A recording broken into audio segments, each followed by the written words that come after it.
भाइले त फुर्ती निकाल्नु भयो त भाइले त फुर्ती निकाल्नु भयो त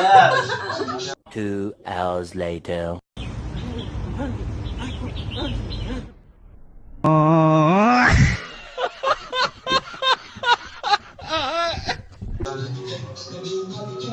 यतिको राम्रो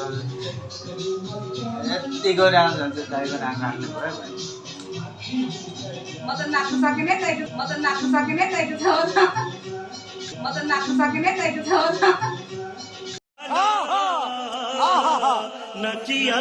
अनि हेर्दा कस्तो स्टेप बाई स्टेप नाच्नु हुँदो रहेछ नि अनि हेर्दा कस्तो स्टेप बाई स्टेप नाच्नु हुँदो रहेछ नि ओ भाई मारो मुझे मारो मुझे मारो म टाल्दिन्छु त्यही भएर नि त खै म मलाई आफैलाई नबोल्दा पनि अर्को बजाउनु मैले